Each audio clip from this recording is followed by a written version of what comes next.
le système d'intégration dans le programme d'Abraham.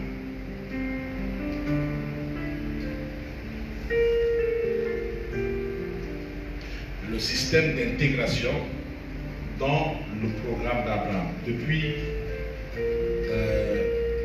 1-2 semaines, je vous parle beaucoup plus d'Abraham, le père de la foi. En fait, je vous préparais à rentrer dans ce programme. Merci. Shalom à Christ. Merci. Shalom, shalom, shalom Christ. Sois béni.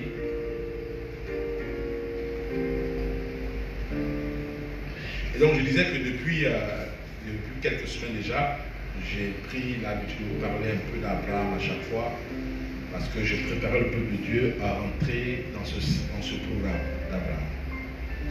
Et aujourd'hui, je vais l'introduire, ce programme d'Abraham, et jeudi prochain, on va rentrer en plein pied dans ce programme. Je veux déjà que tu saches que Abraham n'est pas simplement un nom.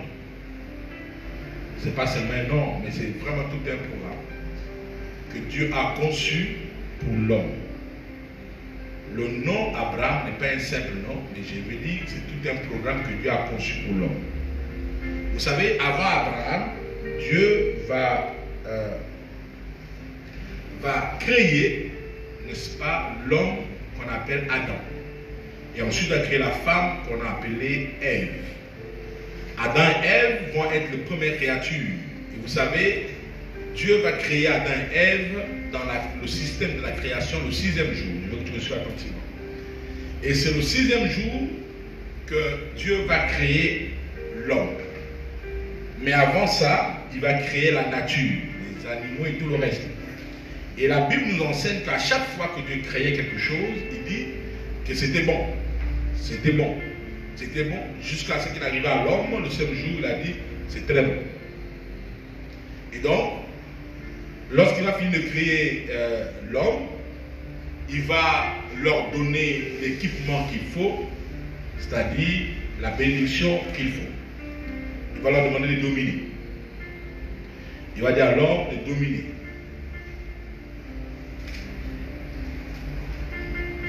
On va lire ça, notre premier texte de base, dans Genèse chapitre 1er. Shalom à toi Arcel, Leda, sois bénie ma fille, ça fait longtemps que je t'ai vu connecter Leda. Je suis content de te savoir connecter maintenant, que Dieu te bénisse. Ouvrons nos Bibles et lisons, nous aurons beaucoup de textes à lire, beaucoup, donc soyez prêts avec vos Bibles, soyez prêts avec vos notes, parce que nous aurons beaucoup de textes à lire aujourd'hui.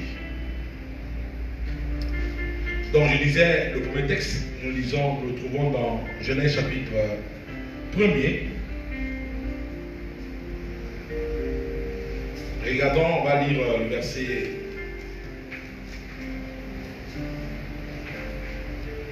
Genèse chapitre 1er, on va lire le verset 26 jusqu'au verset 28. Nous aurons plus de 10 textes à lire aujourd'hui. C'est un enseignement. Plus de 10 textes. Donc, si tu n'as pas la capacité d'être rapide pour lire, tu pourras simplement noter. Et nous lirons pour toi. Donc, je suis dans Genèse chapitre 1er à partir du verset 26 au verset 28. Regardez, je lis.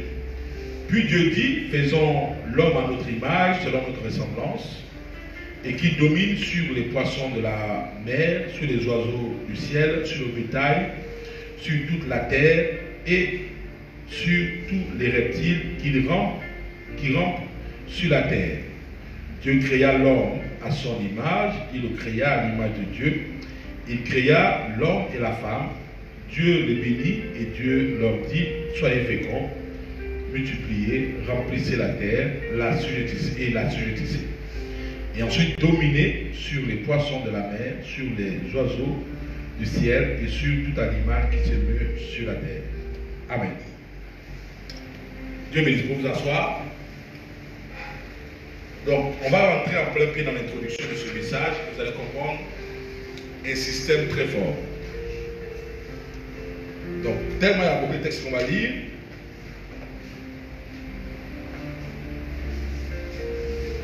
J'aurais recours au frère Alex qui va nous aider à lire à chaque fois quand je donnerai les références.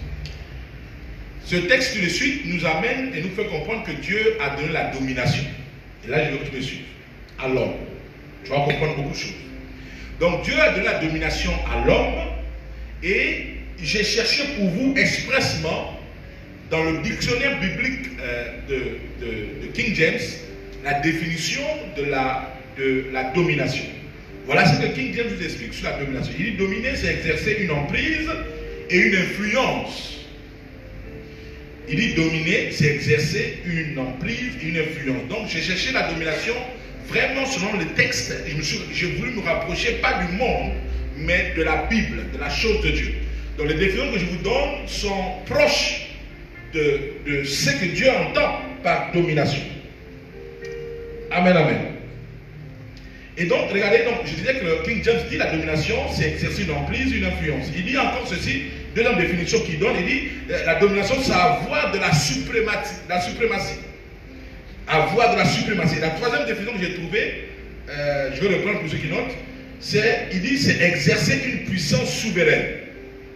Je me suis arrêté à ces trois, qui sont très proches de dominer dans la Bible. La première chose, il dit que dominer, c'est exercer une emprise et une influence. Pas où.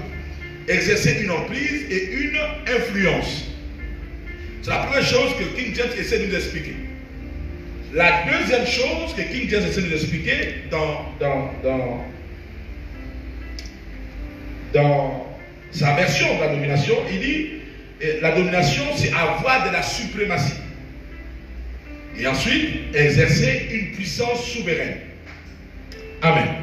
Donc tout de suite, quand j'ai eu cette définition de King James qui les traduit vraiment très proche des Écritures, j'ai l'impression que quand Dieu dit à l'homme de dominer, c'est comme si Dieu mettait l'homme dans une situation où il y avait une force qui devait s'opposer à lui. Est-ce que vous comprenez? C'est-à-dire, en fait, ce n'est pas du tout aisé. Sinon, on ne va pas dire domine. Donc, quand Dieu dit domine, selon cette définition, c'est comme si Dieu était en train de prendre l'homme à lui disant qu'il y aura une opposition. Mais toi, domine sur ça. Qui me dit un bon amen. Et effectivement, il va y avoir une opposition. Pourquoi? Parce que avant la création, il y a eu un conflit dans le ciel. La Bible dit il y a eu un archange qui s'appelait Lucifer, va se rebeller contre Dieu et va vouloir prendre la place de Dieu. Et la Bible dit il va y avoir un combat au ciel, et je vous épargne le détail. Ensuite, cet archange qui s'appelle Lucifer va être précipité du ciel pour la terre. Et quand il va arriver sur la terre, il va descendre avec ce qu'on appelle le péché. Donc quand Adam et Ève sont créés, le péché existait déjà. Au travers de Satan. Et vous verrez que Dieu précise dans le texte qu'on vient de lire, il dit de dominer sur tous les animaux et sur les reptiles. Pourquoi il précise les reptiles? Parce qu'effectivement, le serpent ancien, c'était son nom, Lucifer. Donc quand Dieu dit le serpent ancien, implicitement, il est en train d'expliquer à Adam et Ève qu'il y a quelqu'un qui est ici sur la terre où vous êtes, il s'appelle le serpent. Donc vous aussi, dominez sur lui. Qui me dit à mon ami. Dominez sur lui. La question qu'on m'a toujours posée, même lorsque j'ai fait des cours, d'accord, dans une école biblique ou ailleurs, on me pose la question de savoir, mais pourquoi Satan, numéro 1, a été précipité sur la terre. Effectivement, parce que, écoutez-moi, le programme de Dieu pour l'homme n'a pas commencé après la chute de Satan. Non. C'était un programme qui était dans le cœur de Dieu, dans la pensée de Dieu, dans son être intérieur. C'était un programme que Dieu avait et que Satan avait pris connaissance. Et voilà pourquoi lorsque Satan, lui, il est chassé, il vient où? Il vient sur la terre. Pourquoi? Parce que Satan avait l'information. Lucifer avait l'information, ayant la grâce de se tenir devant Dieu nuit et jour, et dans la présence de Dieu, il avait l'information du programme que Dieu avait pour l'homme, et que Dieu devait faire ce programme sur un lieu qu'on appelle la terre. Et donc, en étant combattu et chassé au ciel, il va décider d'attendre maintenant le programme de Dieu. Et vous savez, Dieu est un Dieu de programme, de décision. Dieu ne pouvait pas amener son programme parce que Satan est venu sur le lieu où Dieu devait accomplir son programme. Voilà pourquoi quand Dieu vient maintenant pour accomplir son programme avec l'homme, il dit à l'homme, premièrement, tu dois dominer même sur les serpents, y compris le serpent ancien. Qui me dit un très bon amen. Donc, le péché existait déjà parce que Satan était déjà là. Et quand Adam et Ève arrivent, ils vont décider de choisir, d'accord, la désobéissance plutôt que l'obéissance. Parce que Dieu va leur dire, je vous donne la capacité, l'opportunité, d'accord, de choisir. Vous savez, il y a une chose que je me suis posé la question. Et peut-être ça va t'amener à réfléchir. Tu t'es jamais posé la question. C'est ça ma force et ma curiosité dans la parole de Dieu. Je me suis posé la question de savoir que, mais comment l'homme a pu nommer tout ce qui était sur la terre, et les animaux et les arbres. Ben c'est l'homme qui a donné les noms. Où l'homme a eu l'inspiration de nommer ces choses. Au point où l'homme a nommé comme Dieu voulait. La preuve, c'est que dans le jardin, il y avait l'arbre de la connaissance du bien et du mal. Qui a donné les noms à ces arbres-là? C'est l'homme. Et ces arbres, ces noms-là, convenaient. C'était juste. Et même Dieu a reconnu que c'était les bons noms. Donc, ça veut dire quoi? Que l'homme avait déjà un brin d'intelligence de Dieu. Parce qu'il dit, faisons l'homme à notre image, selon notre ressemblance. Donc quand l'homme est créé, il est créé déjà comme un Dieu. Et il a la capacité de savoir la pensée du cœur de Dieu. Et on va voir plus tard comment Adam a su et s'est caché. On va comprendre qu'Adam avait déjà une partie de Dieu en lui. Et la Bible dit, lorsque Dieu va les interdire pour dire, vous pouvez manger tout, sauf ces deux arbres-là, la Bible dit plus tard, ils vont choisir de désobéir à Dieu, plutôt que d'obéir à Dieu. Et qu'est-ce qui va se passer? La suite, ils vont être chassés du jardin. On va lire ça. Je vais lire le psaume 89, verset 15, et Alex va nous aider à Galates chapitre 6, verset 7, pour aller rapidement. Et ensuite, il va préparer plus tard Genèse 9, 26. Regardez, je vais lire dans le psaume 89, verset 15. Le frère Alex lira avec nous Galates 6, verset 7, pour qu'on gagne en temps. Psaume 89. Je vais le trouver rapidement. Donnez-moi quelques secondes. Voilà, psaume 89 dit ceci au verset 15. La justice et l'équité sont à la base du trône, et la bonté et la fidélité sont devant ta face. Donc, Dieu dans sa justice n'a pas accepté que l'homme, malgré le péché, reste là. Parce que quelqu'un aurait pu dire, mais pourquoi Dieu n'a pas pardonné à Adam et Ève? Non. Dieu dans sa justice n'a pas pu accepter que l'homme soit là. Donc c'est la raison pour laquelle l'homme a été chassé du jardin. Galates 6, verset 7. Je lis la parole de Dieu dans Galates 6, verset 7. Ne vous y trompez pas. On ne se moque pas de Dieu.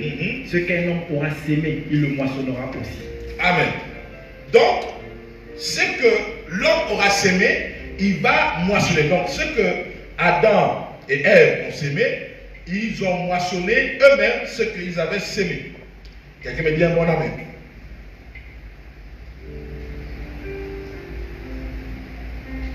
Donc, Adam et Ève vont être chassés du jardin.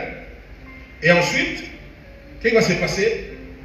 Dieu va fermer le jardin. La Bible dit qu'il va placer un ange qui va être maintenant devant le jardin jour et nuit.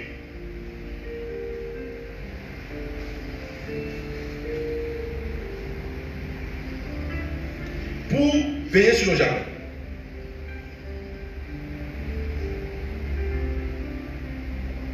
Donc, tout de suite, nous comprenons que Dieu est un Dieu de justice et qu'il n'accepte pas l'injustice, il n'accepte pas que l'homme pêche et qu'il soit laissé pour libre. C'est la raison pour laquelle aussi beaucoup me posent la question de savoir, voici les textes qu'on va lire, de savoir pourquoi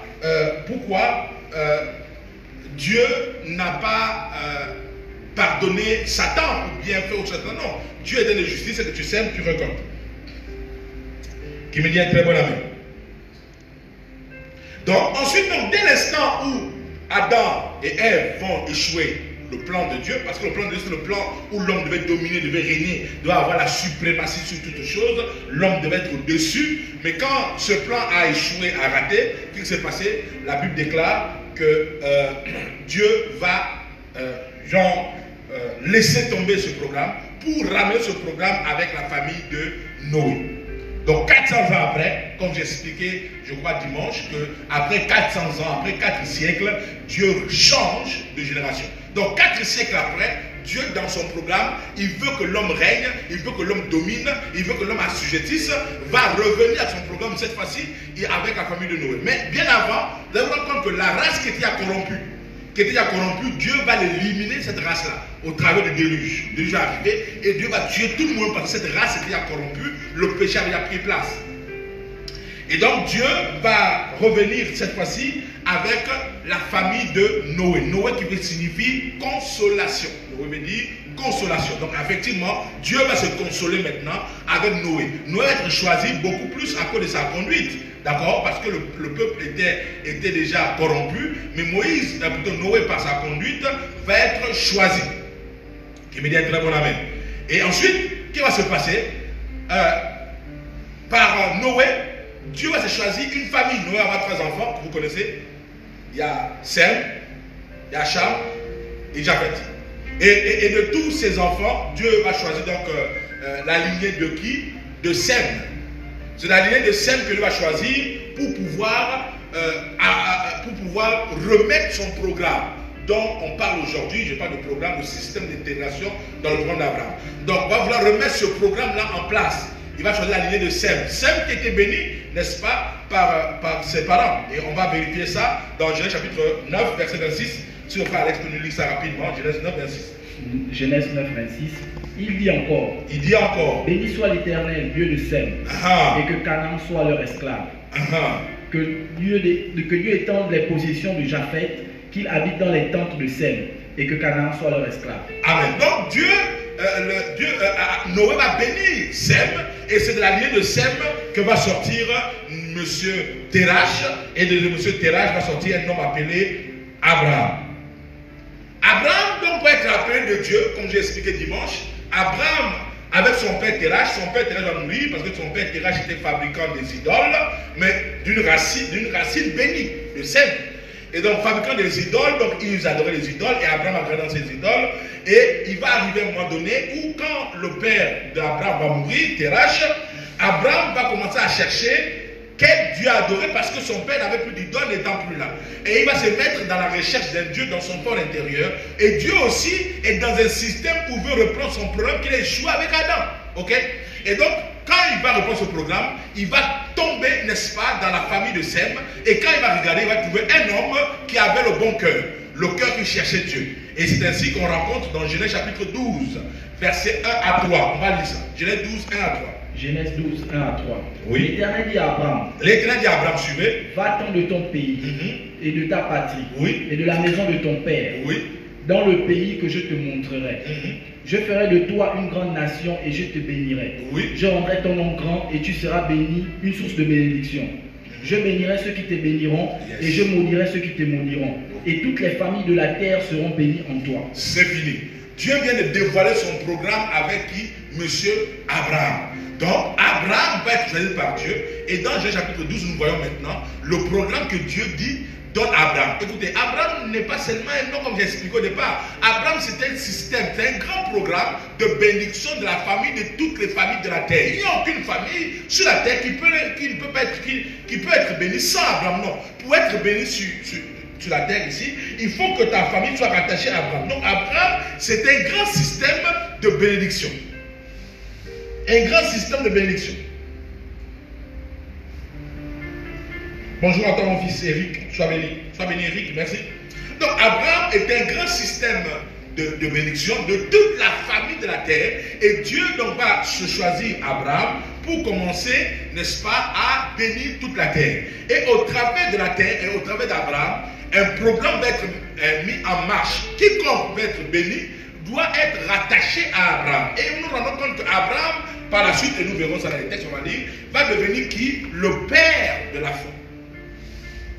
Et donc là, je t'ai amené à comprendre quelque chose depuis la création, à comprendre les étapes que Dieu va commencer à bénir le monde. Donc c'est par Abraham que le programme de Dieu va rentrer. Mais déjà, je te rappelle que le programme de Dieu va rentrer en scène, maintenant cette fois-ci, dans une dimension où l'homme avait déjà perdu sa position. Parce que lorsque le programme était initié avec Ève, avec Adam et Ève, c'était un programme où l'homme avait la capacité de dominer sur toute chose. Et donc ici maintenant, l'homme a perdu la domination. Qu'est-ce que Dieu fait? Dieu va donner un système de bénédiction. Au travers de cette bénédiction, nous sommes restaurés et rétablis. Amen. Donc c'est comme un programme de rachat pour racheter l'homme. C'est le programme d'Abraham.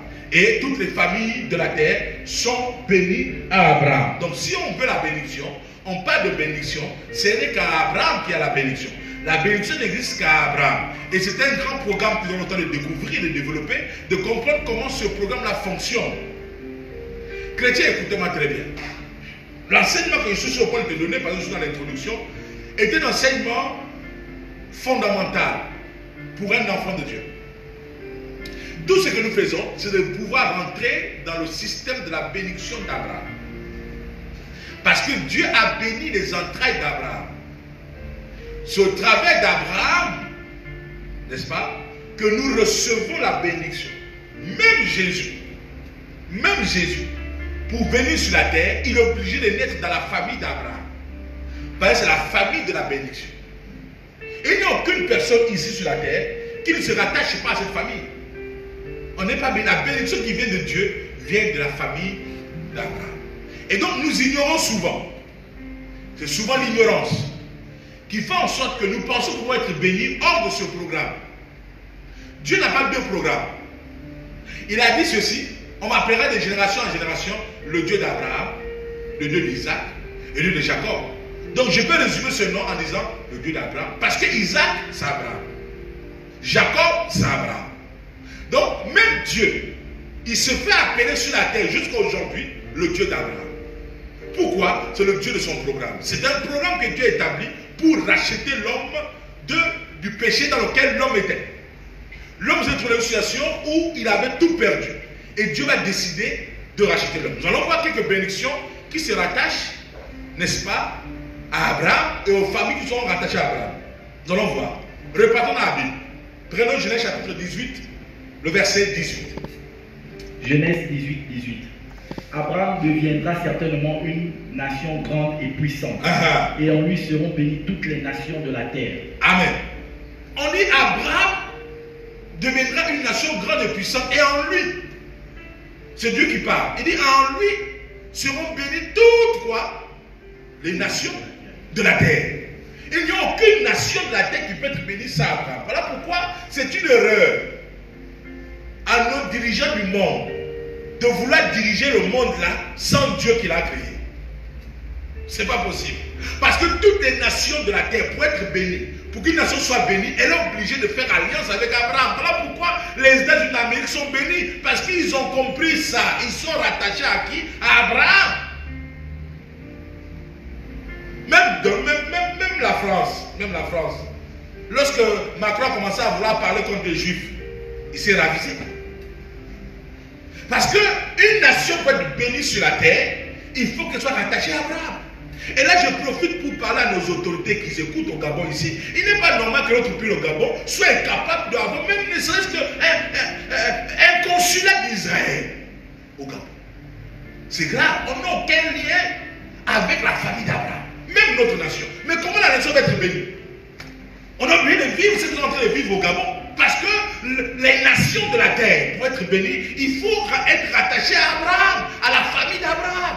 Seront bénis à Abraham. La parole de Dieu est immuable. Elle ne change pas. C'est la vérité. On n'a même pas les consulats, même pas l'ambassade d'Israël au Gabon. Les autres ont compris que c'est cette terre-là, c'est cette famille-là qui est bénie. C'est la famille de Jacob. Israël, c'est Jacob. Jacob, c'est Abraham. Toutes les nations du monde se rattachent, font un lien en ayant des consulats, des ambassades d'Israël dans leur pays, sauf chez nous au Gabon. Mais comment on va être béni au Gabon? On veut la bénédiction, oh Dieu bénis-nous. Tout le monde s'accorde, le monde entier s'accorde pour dire le Gabon est le centre spirituel. Le Gabon est un pays béni. Mais nous ne vivons pas cette bénédiction. Pourquoi? Parce que simplement, nous ne sommes pas rattachés à la famille d'Abraham. Si nos autorités pouvaient comprendre et faire cette demande à Israël, c'est fini. Nous aurons franchi un grand pas pour notre nation, qui me dit un très bon ami. Lisons Genèse chapitre 22, verset 18. Genèse 22, 18. Et là c'est intéressant, j'aime beaucoup ce verset. Toutes les nations de la terre seront bénies en ta postérité, parce que tu auras obéi à ma voix. Et toutes les nations de la terre seront bénies en ta postérité, donc par tes enfants. Mais comment Dieu parle d'une manière aussi simple et claire? Les gens ne comprennent pas. Nous comprenons qu'Abraham est un grand système. Donc c'est un grand programme. C'est le programme de la bénédiction. Il n'y a pas de bénédiction qui soit d'Abraham. Voilà pourquoi quelqu'un peut être béni. Mais ça ne vient pas de Dieu. Parce que toutes les bénédictions ne viennent pas de Dieu. Pourquoi? La Bible dit, et c'est Dieu qui parle, que moi mes bénédictions enrichissent. Ils ne se font sur d'aucun chagrin. Il y a des bénédictions, tu as ça aujourd'hui. Demain matin, c'est le python qui apparaît sur ton lit pour te dire, tu as mangé l'argent là, il faut que je travaille avec toi. Donc au point où aujourd'hui, les gens ont oublié Dieu comme Adam et Ève. Ils ont choisi la désobéissance au lieu de l'obéissance. Les gens se livrent aujourd'hui au fétichisme, dans la débauche, dans les choses bizarres, dans le péché. Aujourd'hui, les gens se livrent à tout, comme au temps de Noé. Mais ils ont oublié le système de la bénédiction. Abraham. Aujourd'hui, les gens n'ont plus de crainte. Le péché devient familier avec eux, comme je dis souvent. Il y a des gens même qui pêchent et puis ensuite, ils viennent même à l'église. Ils sortent du motel, direction l'église. Il sort du bar, direction l'église. Il vient, il est bourré. Il commence à sucer le bonbon rouge. Et il vient à l'église. Donc il n'y a même plus la crainte de Dieu. Il n'y a plus rien. Il n'y a plus rien. Mais comment on va être béni? Voilà pourquoi à un moment donné, on attend la bénédiction ne vient pas. On va chercher la bénédiction chez les nganga, les féticheurs. Et quand tu viens, tu dis tu es béni.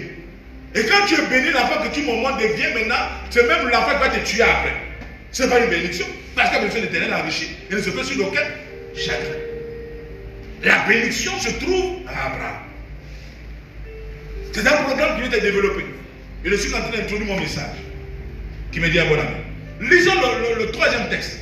Qui nous parle d'Abraham. Genèse chapitre 26, le verset 4. Je multiplierai ta postérité comme les étoiles du ciel. Je donnerai à ta postérité toutes les contrées. Et toutes les nations de la terre seront bénies en ta postérité. Oui, donc Dieu est clair avec Abraham. Dans cette promesse-là, je suis en train d'étaler le programme de bénédiction. Donc, il dit quoi? Reprends-moi le verset 4. Il dit verset 4. Je multiplierai ta postérité. Je multiplierai ta postérité. Donc, le système de la multiplication rentre dans le système d'Abraham. Oui. Comme les étoiles du ciel. Comme les étoiles. C'est-à-dire, il dit quoi? Ça veut dire quoi? Merci beaucoup. Ça veut dire quoi? Ça veut dire que la postérité d'Abraham, les enfants d'Abraham, le programme d'Abraham, c'est un programme qui fait de toi une étoile. C'est-à-dire dans le programme, il y a une partie, comme c'est un programme, il y a un chapitre dans ce programme-là qui doit faire de toi une étoile. Non seulement une bénédiction qui enrichit les autres sur le chagrin que j'essaie d'étaler, toi et ta nation, mais ensuite maintenant on rentre, on dit ta postérité. Donc tes enfants vont être quoi? Des étoiles. L'étoile est toujours en haut. L'étoile n'est jamais en bas. On ne minimise pas l'étoile. On n'insulte pas l'étoile. On n'écrase pas l'étoile. On ne crache pas sur l'étoile. L'étoile est toujours en haut. L'étoile est claire. L'étoile brille. L'étoile, c'est une beauté. L'étoile, c'est une star. C'est ça l'étoile. Donc, dans le programme d'Abraham, il y a une partie dedans. Quand tu rentres dans ce programme, où toi tu deviens étoile. Et la fin du verset dit quoi? Fin du verset 4. Et toutes les nations de la terre seront bénies en ta postérité. C'est fini. Donc au travers des enfants d'Abraham, la nation peut être bénie. Donc voilà la phase que Dieu donne. Donc si ta nation n'a aucun lien, mais au travers des enfants d'Abraham qui sont là dans la nation, la postérité là pourra être bénie. Le problème c'est que dans nos nations, très peu sont des fils et des filles d'Abraham. C'est-à-dire, ils ne sont pas dans le programme d'Abraham. Ils connaissent le programme d'Abraham, mais ils ne sont pas dans ce programme-là. Donc la bénédiction, l'étoile, l'éclat, la beauté, la grandeur, la supériorité ne les appartient pas. Qui me dit un très bon amen. Et ça qui est dommage. On va aller rapidement. Lis le deuxième texte, Genèse 28, verset 14. Ça c'est un très bon texte. Genèse 28, verset 14. Genèse 28, je lis la parole de Dieu dans Genèse 28 au verset 14. Ta postérité sera comme la poussière de la terre. Tu t'étendras de l'Occident à l'Orient, au septentrion au Midi. Et toutes les familles de la terre seront bénies en toi et en ta postérité. Amen. Donc, toutes les familles de la terre, regardez, donc Dieu est en train d'expliquer à Abraham que ta postérité va s'étendre du septentrion jusqu'à l'Orient, plutôt de l'Occident à l'Orient, du septentrion au Midi, donc du nord au sud, de l'est à l'ouest. Donc, tu vas prendre toute la terre. Toute la terre sera occupée par ta descendance. Maintenant, ensuite, on prend dans les familles. Les familles de la terre seront bénies. Donc, chaque famille, écoute-moi, si tu es dans une famille, ou bien tu as ta propre famille que tu viens de construire, il faut comprendre que si ta femme, tu veux une bénédiction pour ta famille, il faut que ta famille se reconnaisse dans ce programme d'Abraham, se retrouve. Et là, je parle au chef de famille qui m'écoute et qui me regarde. Ta famille est où? Est-ce qu'elle se retrouve dans ce programme d'Abraham pour réclamer la bénédiction dans ta famille, dans ta maison? Ta famille est où? Donc il faut que chaque famille s'identifie et se retrouve dans ce programme. Parce que, écoutez, on ne peut pas être béni si ce n'est que dans ce programme d'Abraham. C'est pas moi qui le dis. La Bible est très claire, vous allez voir. On va même lire le Nouveau Testament, vous allez voir. Pour être béni, il faut qu'on s'identifie à cette famille. Pour être des éclats, être étoile, être en haut, il faut qu'on s'identifie à cette famille. Pour occuper l'espace, il faut s'identifie à cette famille. Il dit quoi? Que tu vas t'étendre de l'Orient à l'Occident, du septentrion au Midi. Ça veut dire que Dieu te donne possession de la terre. Il donne possession aux enfants d'Abraham. Il n'est pas normal que toi, il y a des endroits où on te refuse. Pendant que tu es de la postérité d'Abraham et que Dieu a donné toute la terre à Abraham, du nord au sud, de l'est à l'ouest. Dieu a dit, je donne ça à tes enfants. Mais comment toi on peut te refuser dans ta belle famille? Comment toi on peut te refuser un terrain? Comment toi on peut te refuser un visa? Pendant que tu as accès à tous les lieux de la terre. Tu n'es pas encore rentré dans le système d'intégration. Il faut que tu intègres le programme. Intègre ce programme-là. Dès que ta famille, toi-même, tes enfants, vous êtes intégrés dans ce programme, c'est fini. Donne-moi un bon ami. Regarde ce que le psaume dit. Psaume 72, verset 17. Psaume 72, 17. Son nom subsistera toujours. Oui. Aussi longtemps que le soleil, son nom se perpétuera. Attends. On dit son nom quoi? Subsistera toujours. Son nom. Mais là, continuera pas. On va savoir de qui on parle. Continue. Aussi longtemps que le soleil, son nom se perpétuera. Oui, c'est qui? Par lui, on se bénira mutuellement. Maintenant, je vous pose la question. C'est par qui on doit être béni? Par Abraham. Donc, même le nom d'Abraham va demeurer. C'est un programme où tu ne peux pas. Acte chapitre 3, verset 25. On va dans le Nouveau Testament maintenant. Je choisis deux textes pour vous. Acte chapitre 3, la parole de verset Dieu, 25. Acte 3, verset 27.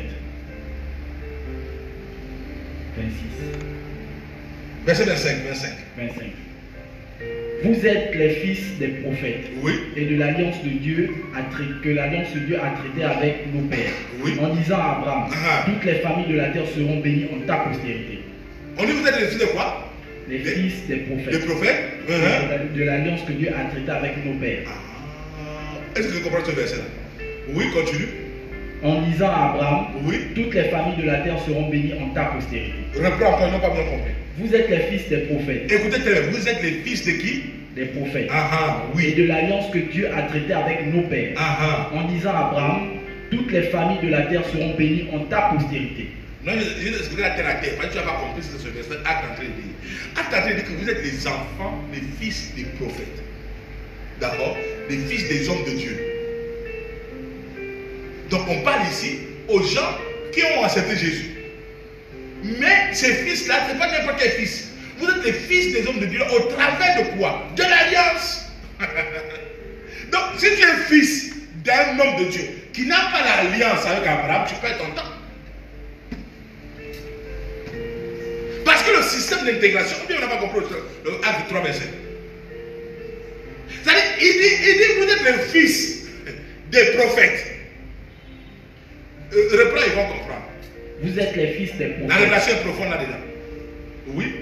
Et de l'alliance que Dieu a traitée avec nos pères. Oui. En disant à Abraham, oui, toutes les familles de la terre seront bénies en ta postérité. Donc, c'est-à-dire qu'en réalité, nous sommes les fils parce qu'on intègre le programme d'Abraham. C'est tout. Ça intègre ce programme qu'on est les fils de prophètes. On est fils de prophètes, mais il faut qu'on intègre. On rentre dans ce programme-là. Mais beaucoup sont des fils mais qui ne sont pas rentrés dans le programme d'Abraham. Voilà pourquoi les gens qui meurent pauvres. Il n'y a aucun fils d'Abraham qui est mort pauvre. Aucun. Ils peuvent avoir des difficultés. Ils peuvent être malades. Ils peuvent être attaqués. Ils peuvent avoir peur. Ils peuvent pleurer. Mais au finish, ils terminent riches. Ils terminent bénis. Tous les enfants d'Abraham.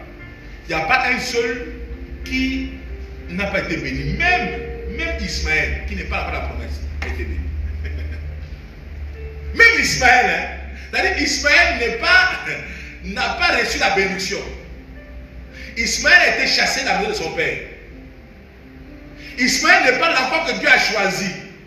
Mais comme il sort d'Abraham, le programme est en lui. Ismaël a été béni. Et nous voyons les fils d'Ismaël. Ce sont les fils d'Ismaël qui ont rendu Ésaü riche.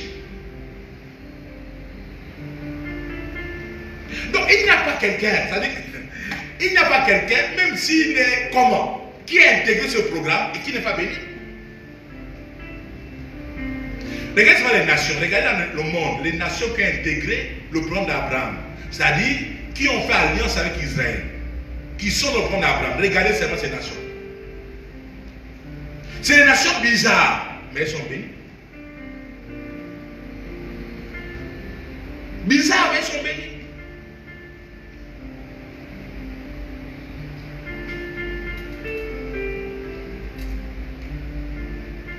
Donne-moi un bon amen. Il faut que tu intègres ce programme. Il faut que tu intègres ce programme. Je vais finir avec ce verset à cause du temps. Et là, je suis dans l'introduction. Je n'ai pas encore prêché. Je n'ai pas encore développé le programme. Je vais prêcher la prochaine. Jeudi prochain, je développe le programme. Lisons Galates, chapitre 3, versets 7 à 9. Galates 3, 7 à 9. Reconnaissez donc que ce sont ceux qui ont la foi qui sont fils d'Abraham. Oui. Aussi l'Écriture prévoyant que Dieu justifierait les païens par la foi, oui, a d'avance annoncé cette bonne nouvelle à Abraham. Toutes les nations seront bénies en toi. De sorte que ceux qui croient sont bénis avec Abraham le croyant. Oui. Amen. Donc on dit quoi? Reconnaissons de quoi? Que c'est par la foi que nous sommes quoi? Enfants d'Abraham. Donc là je m'apprête à rentrer dans mon message. Si j'avais le temps, c'est après ce verset que je vais dans mon message. Mais je veux juste te dire que tu dois reconnaître une seule chose, c'est que c'est par la foi que nous sommes fils d'Abraham. Qui me dit un bon amen. Donc nous devenons enfants d'Abraham. Donc je veux inviter quelqu'un à rentrer dans le programme, déjà à être enfant d'Abraham au travers de la foi. Dès l'instant où tu as la foi en Dieu, c'est fini. Tu deviens fils d'Abraham. Ça c'est pour nous. Parce que quand Paul s'adresse aux Galates ici, il est en train de s'adresser à un peuple païen. Donc pas un peuple juif, nous avons un peuple païen. Que c'est pas la foi. Un peuple que Dieu a racheté. Maintenant, il faut comprendre une chose, que les juifs eux-mêmes, ils sont fils d'Abraham automatiquement par le sang. Parce que tout Israël là, c'est qui? C'est Israël. Israël c'est qui? C'est Jacob. Donc, pour être plus clair, tout Israël, c'est qui c'est? C'est Jacob. Donc tout Israël, sont les enfants de Abraham. Parce que c'est les 12 tribus qui ont constitué Israël. Ce sont eux qui sont allés retrouver Joseph en Égypte, les frères, les 11 frères de Joseph, et avec Joseph 12, d'accord, et qui sont installés à Goshen. C'est ce peuple-là qui est sorti d'Israël, qui a marché jusqu'à Canaan. Et nous allons voir ces étapes-là. Et je vais vous expliquer maintenant comment intégrer le programme d'Abraham. Dieu bénisse sa parole. C'était juste l'introduction aujourd'hui. Je sais que beaucoup de gens soif, comme a dit ma fille Lisette, que je pousse encore la révélation. Mais je vous garde ça pour jeudi prochain. Jeudi prochain, je vais te parler maintenant dans le programme, comment tu as le programme. Je vais t'expliquer d'abord Canaan, pourquoi Canaan, et ensuite pourquoi Dieu a choisi Canaan, et ensuite pourquoi Dieu a choisi Joseph. Et je vais te montrer le système pour rentrer à l'intérieur. Comment il faut faire. Et quand tu rentres dedans, c'est fini. Tu vas comprendre pourquoi les États-Unis sont toujours puissants. Malgré ce qu'on a, tout le monde prédit la chute des États-Unis. Pour qu'une nation au monde la prenne le dessus, il faut que la nation la comprenne, conjugue avec Israël. Sinon tu ne peux pas. Et demander aux grandes puissances, ils vous diront en réalité ce que c'est le programme d'Abraham. Amen.